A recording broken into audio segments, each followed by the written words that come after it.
Hello again for the fifth video, fifth day in a row.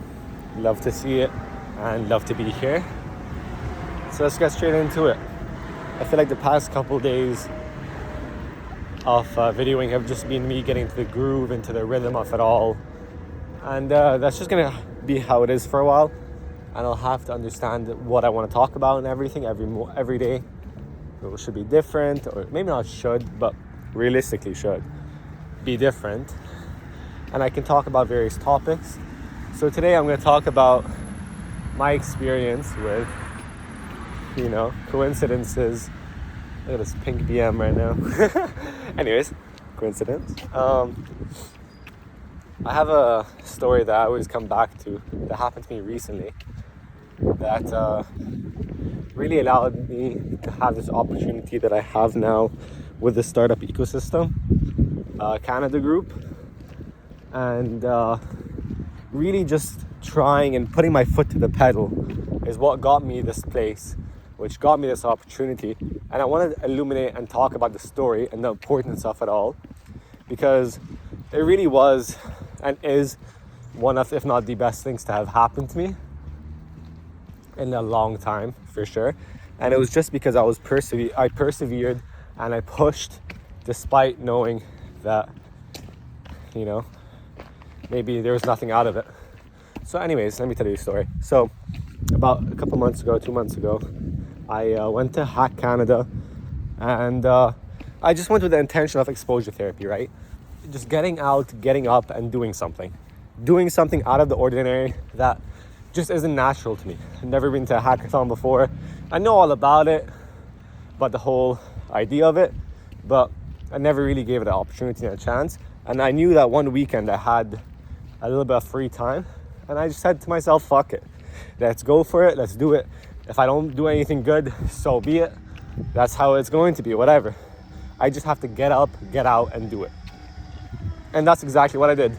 I went to it with my friend Shervin, and one of the best experiences of my life. I spent the whole weekend working on an entire product, building the front and back end, presenting in front of judges, and just a lot of other very, very beneficial things that I kind of learned how to do on the job, like assigning people, because I was kind of the head of the group. I was definitely the head of the group.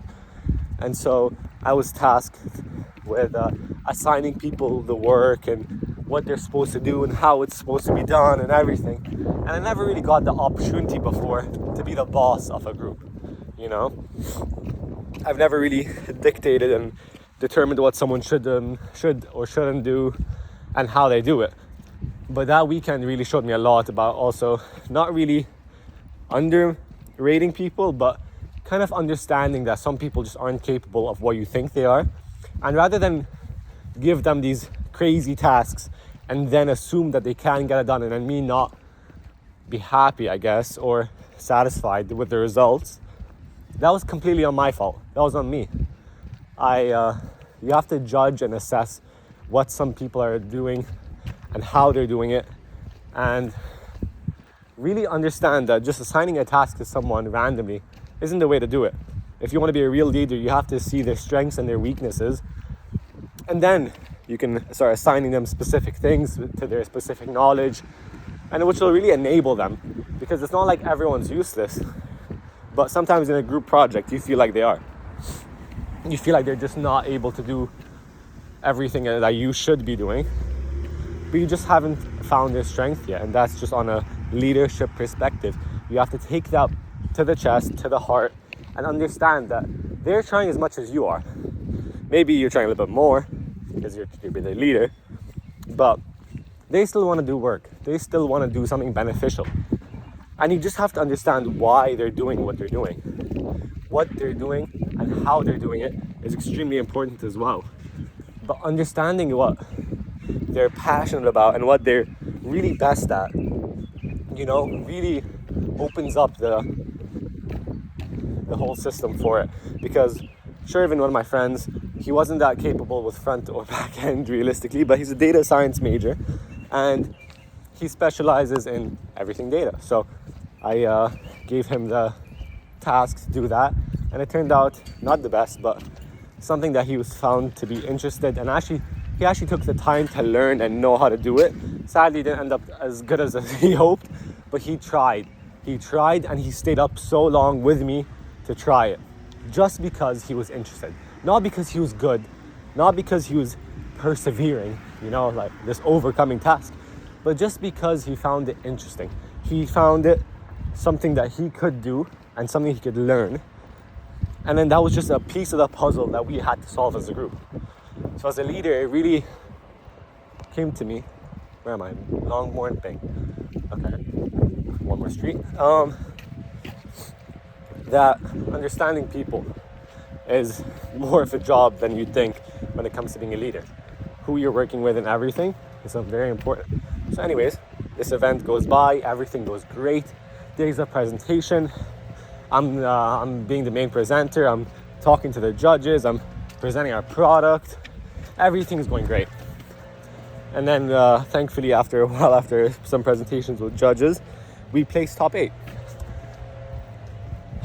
We did place top 8, and we were then into the finals, which was surreal to me because I just came in with that intention of learning and getting exposure therapy. But no, it turned out I was in the finals, and just like that, I was in front of all the major judges and everyone who attended the event, who I guess ran it or coordinated it with professional cameras. And this is kind of a first for me. I didn't really have an experience like this prior, and I took it really, really well, I'd say. I didn't shy away from it. بالعكس, I pushed, I tried, and I did it, which was really, really empowering for me. And so this is where the moral of the story comes back from 5 minutes ago, where the real story I wanted to talk about was at the end of this event, I really wanted to see the pictures, right? I wanted to post on my LinkedIn. I wanted to do the whole thing, right? You've got to try at least, right? So I go up to, me and Shervin and I, we go up to this photographer, and Shervin talks to her first and is talking about how he wants the pictures, and they connect on LinkedIn and all's good. He comes up to me, he comes back to me, and he says, yo, I already talked to the photographer, let's just go. I was like, no, I kind of want to talk to her too, I want to get these pictures as well. And he's like, no, we're good, we can just go, she'll send them to me, I'll send them to you. And then it's not to Sean Shervin or anything, but thankfully I didn't listen to him. I didn't shy away from the fact that I should have went and talked to her. Because when I did go and talk to her, she told me that oh, it was a great presentation, and she recognized me from the top 8 and the finalists, and it turned out to be she ran the startup ecosystem chapter, the whole ecosystem for the universities, and she was in a mega extremely good position to offer me, I guess she offered me a meeting first of all to become the president of the Guelph chapter for the startup ecosystem. And just because I didn't listen to Shervin and I pushed through and I did what I thought I should have done, I got this position that I'm currently learning about. We have a lunch next weekend, and I'm forever grateful for that, because sometimes you can't listen to what other people are telling you and what other people say. You just have to go with your gut instinct. I knew that I should have went and talked to her, and I did. And I did go and talk to her, and that turned out to be the best moment of my life, really. Because now I'm in this position where I'm surrounding myself with people of this higher caliber that I really haven't done before. Conjugated with before, I guess. This is a new territory for me that I'm just reaching solely because I tried. I had no intention, I had no idea this would even happen, but just because I tried, it happened. And it really showed me that sometimes you just gotta try, you just gotta do it. Even if you feel like you're gonna fail, even if you know you're gonna fail. You never know. And that was the mindset I went in with, and really, really paid off. And this is just the beginning, right? This is just the foot off the hill. And there's whole Mount Everest in front of me that I just don't even see. Don't even see it. Sorry. So anyways, with all of this happening and more, what I want to say is sometimes you won't know what the next steps in life are. Neither will I, neither will you, neither will anyone. No one knows what's going to happen next. Where am I? Longmore. And all you have to do is really just go through the motions of it. And that's what I'm doing, and that's what I did. And I'm going to keep on doing it, especially with today, day 5. I love you all. I love myself as well. And I hope that we continue talking and seeing each other. Peace.